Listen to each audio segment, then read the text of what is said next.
The Run Lift Mom podcast is brought to you by my efforts as a Zaya Active independent representative and partners Hello Woofy for social media, Red H Nutrition, and Audible. Audible is the newest of this lineup, and if you want to try Audible free, all you've got to do is visit audibletrial.com/runliftmom.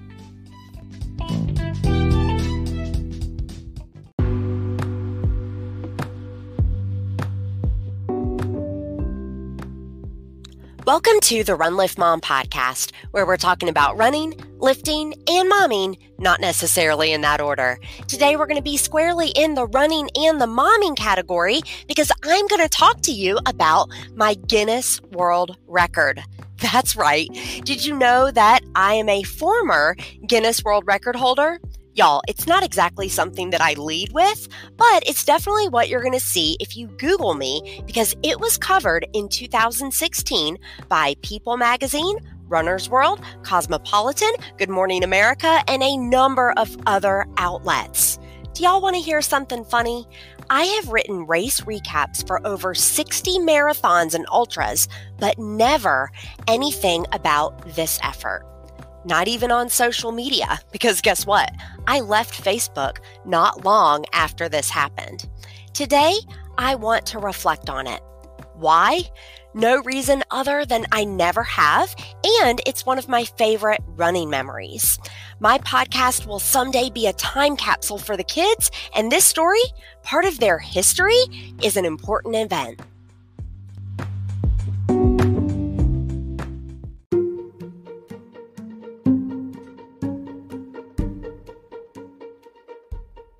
All right, where does this story begin? It actually begins in 2015 when our triplets were born at 30 weeks.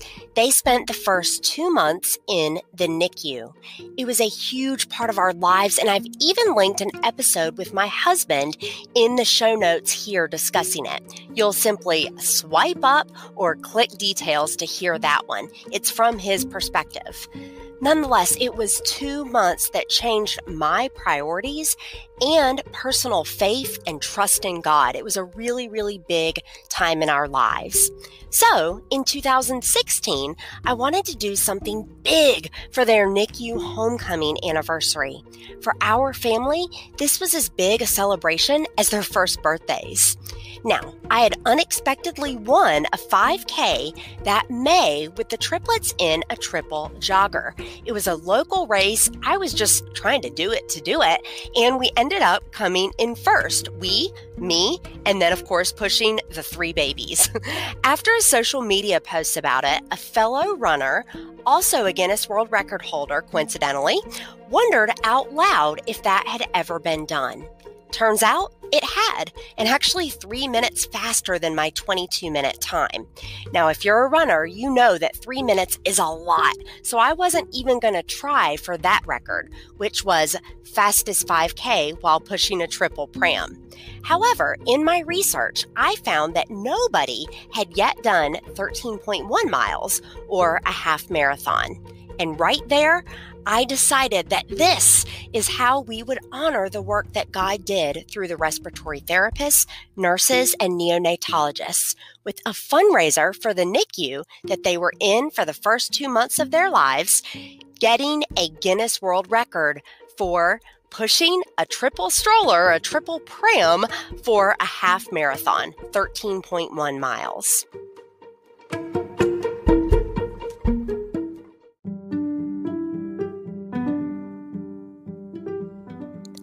Let me tell you what the application for a Guinness record is like. A part-time job.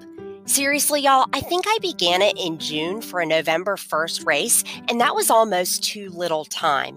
I had to first state my intention with proof of my predicted time from that 5K, then get permission from the race that I wanted to run in. And guys, if you think finding a race that will allow a triple stroller that's 3.5 feet wide is simple, it is not. It's not exactly something that people want on the course for safety purposes. So you really have to have a personal relationship with the race directors for these races. Blessedly, I did. Another thing I had to do was send video and photo proof of my stroller showing that it hadn't been doctored up up in any way. Interestingly, the stroller had to have side-by-side seating. It couldn't be a double stroller with a Joey seat on top, which would have been a lot easier to push. So very, very specific stroller specifics as well. And then in terms of the training itself, the kids were freshly minted 1-year-olds, which meant that they weren't quite eating solid foods, and I had to plan my training runs pretty precisely around their meal times and be careful not to be gone for too long. I ran in my neighborhood, which doesn't have a lot of traffic, but does have a lot of hills. We had recently moved into said neighborhood, and it is safe to say that I didn't make myself any friends training like this. My close friends have since confessed that they thought I was kind of a tryhard seeking attention. Y'all, I get it. I would do anywhere from 3 to 4 miles with that stroller and incrementally increased only till about 10 miles prior to race day. This is mostly due to a desire to keep the kids comfortable. It definitely became easier once that they could have snacks in the stroller, but as they grew and gained weight, it didn't make it any easier to push the stroller, which weighed 55 pounds alone, just the stroller. At the time we finally raced, the collective weight of the stroller plus the 3 kids was about 120 pounds, and you guys, that's equivalent to my body weight. That 120 pounds, combined with hilly terrain, slowed me down by at least a couple of minutes per mile. This was fine, of course. It's a different type of effort. Nonetheless, a different and humbling type running experience.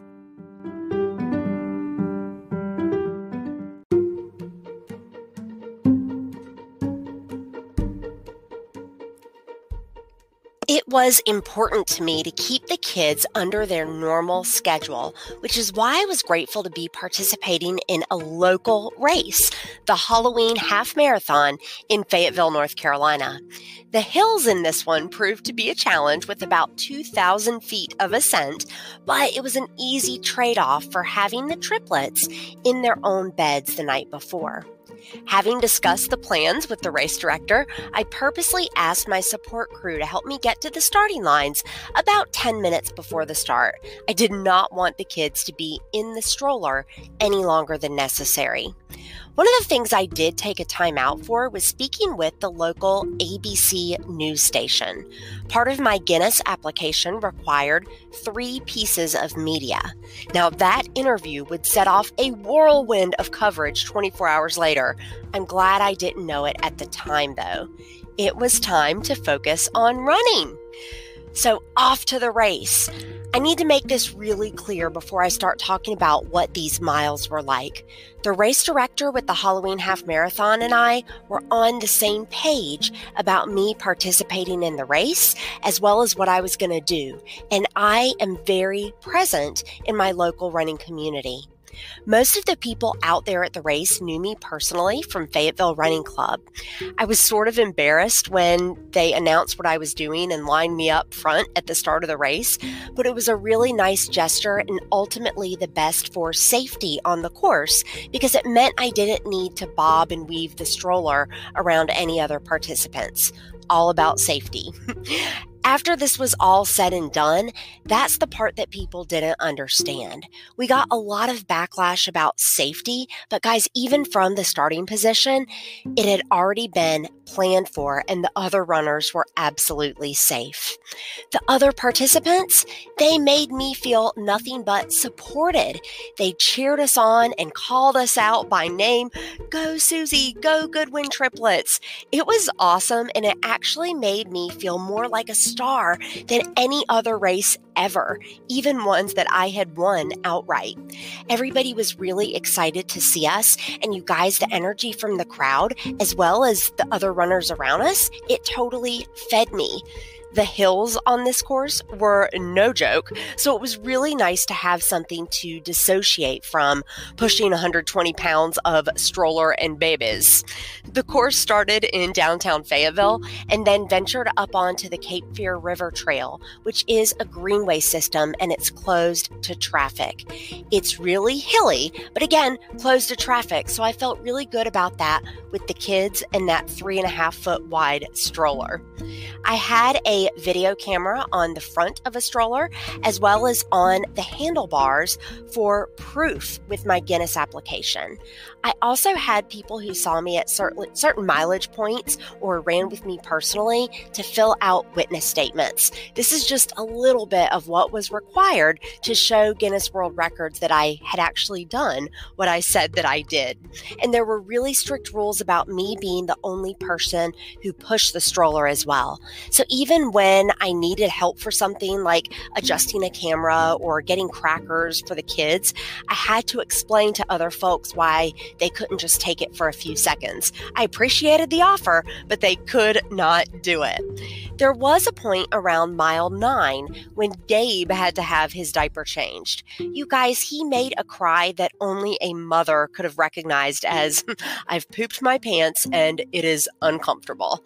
He cried a little bit. I'm going to be honest with you. I ignored it for probably about a half mile. But even if you would have told me in that moment that the couple of minutes it took to change him into a fresh diaper would have cost me my sub 2-hour race, I still would have stopped to change him. By that point, I knew that we were going to hit the mark that Guinness had set for us, which was 2 hours and 15 minutes. And I didn't want to be so uptight about the time that the kids missed out on a fun time and enjoyment. And that's what running in that stroller to that point had been for both them and me. Did you hear me, you guys? I needed it to be enjoyable for all of us. For some people, that is going as fast as humanly possible. But for me, it's finding a happy medium between enjoyable and challenge.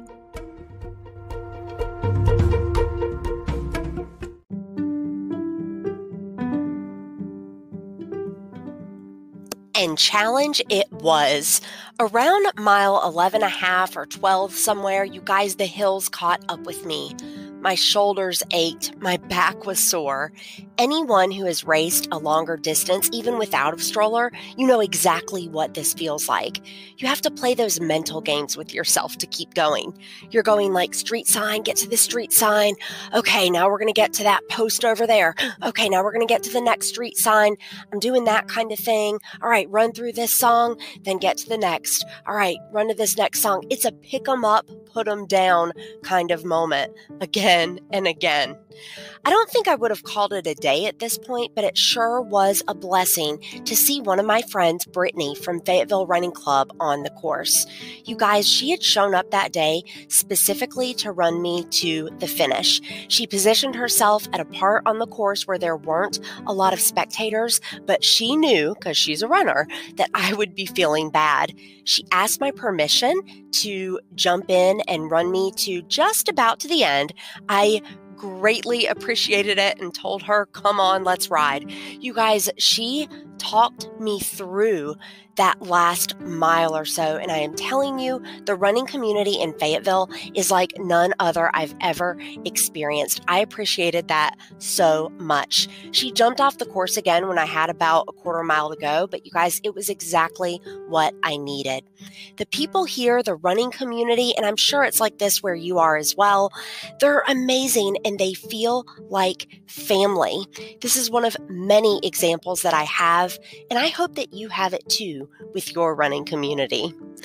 We, meaning myself, Gideon, Gabe, and Charlotte, all 4 of us, crossed the line 2 hours and 1 minute, just shy of my sub 2-hour running goal, but more than enough to get that Guinness World Record.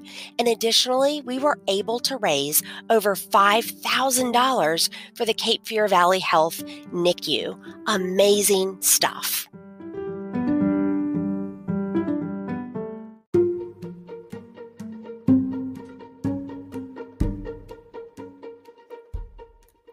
The Monday morning after the race, I I got a text message that said, "You're on Good Morning America." I was still working full time at the time, so I actually didn't turn the TV on or anything. I was like knee deep in the middle of a spreadsheet. Soon thereafter, though, my phone started blowing up. A lot of people had seen GMA, and our local ABC affiliate, who I later found out passed the story to Good Morning America, and they had every right to do so, they were hitting it hard. So both locally and then in national news as well. Y'all, I don't know why. I think it's because this was 2016 and we were at the end of a particularly exhausting election cycle and people just needed good news. Nonetheless, all the ABC franchises started passing it around, and it later got picked up by Runner's World, People magazine, and even Cosmopolitan. If this sounds cool, it was. For about a minute. It actually helped me raise about $1,000 more for the Cape Fear Valley Health Foundation NICU, so I can't be mad. But let me tell you what was hurtful. She's a danger on the course for other runners. She's chunky. Her husband looks gay. Adopt, don't shop. Are those triplets Franken babies? Yep, those are just a handful of the many hurtful things that showed up in comments on these sorts of articles. Guys, I had to get off social media like cold turkey. You say you won't look, but then you do. The really sad thing, too, is for every negative comment on these articles about us, there were 10 positive comments. I'm a rational woman. I know this. I know how this works. I know the mindset I need. Those negative ones, though, they cut really deep. I remember the positive, but the negative, it cut deep. I know that you're waiting on me to come back around with some positive spin on this part of it, but you guys, I can't. The reality is, when we say hurtful things to people, even if it's online, it stays with them. And speaking of putting things online, I'm convinced that you can put anything there and somebody will criticize it. You could put puppies eating birthday cake. Hello, the cutest, sweetest thing in the world, and somebody's going to complain about a gluten intolerance. You can put anything online and it will get criticized.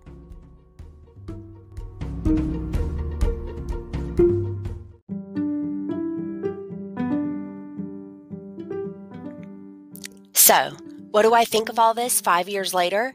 You guys, I am proud of it. I don't want anyone to think that I'm some sort of super athlete because it is very niche. I mean, this is kind of like somebody dressing up like a clown to juggle during a 5K. You can get a world record for that because it's super obscure. That is a lot what this record, fastest half marathon while pushing a triple pram/female. That's exactly what this is. It is very obscure. Here's the thing though. It shows what you can do with a platform. It wasn't a record for a record's sake. This race was a memory preserved for the kids. The certificate actually hangs on our schoolroom wall, along with the medals from that race. I have friends, including a few women who have since broke the record from this experience. Good friends, y'all. Phenomenal women and athletes that I am shocked to even share the same category with. A couple of them have even graced this podcast with their presence, and I'm going to link a couple of those interviews in the show notes. Click details or swipe up. They are far more talented than yours truly, and it's just so cool to be in the same category as them.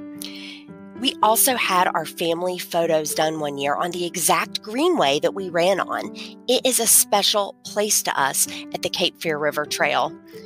Finally, and this is the most important, this was a fundraiser to honor the work that God did through the NICU staff. Again, it wasn't a world record for a world record's sake. This was to honor the work that God did. Our contribution funded a giraffe bed, which is a piece of really expensive equipment that's often one of the first line items to get axed come budget time. It's got a very specialty use, so that's why. Now, we didn't know this when we handed over the check. We didn't know how they were going to use the money, and frankly, we didn't care. We just wanted to give back to Cape Fear. Here's the really cool part about what was eventually purchased with that money, though. Gideon, our youngest, he needed a giraffe bed during his first week of life. That giraffe bed, it saved his life. And we were able to buy one for future babies that come through that NICU. That, friends, is providence. It's full circle. And it's why this story, this part of our family story, is one of my favorite running experiences.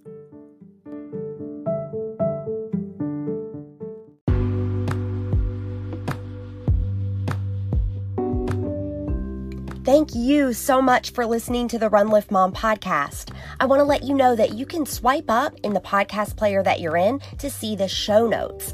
That's going to take you to my website and you're going to get a deep dive on today's show. Cool, huh? You can think of it as a blog post that complements what was covered today with all of the links and resources discussed. Don't forget to check out the podcast partners as well with some really great offers for you. And until I get into your earpiece again, remember, for while bodily training is of some value, godliness is of value in every way, as it holds promise for the present life and also for the life to come. That's from 1 Timothy 4:8, and this has been the Run Lift Mom podcast.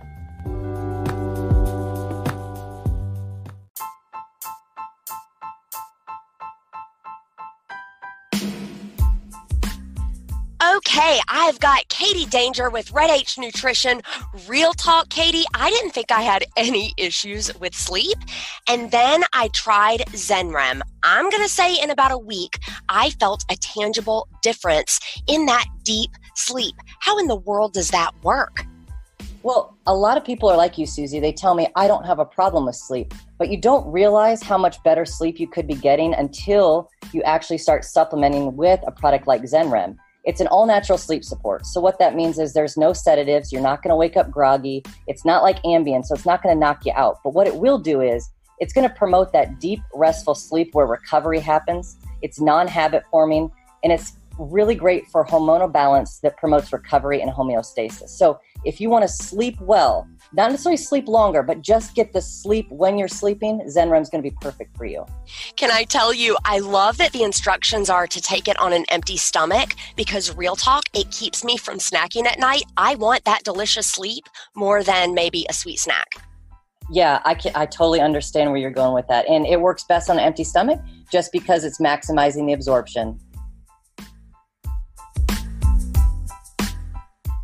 Thank you for listening to Run Lift Mom. This show is sponsored by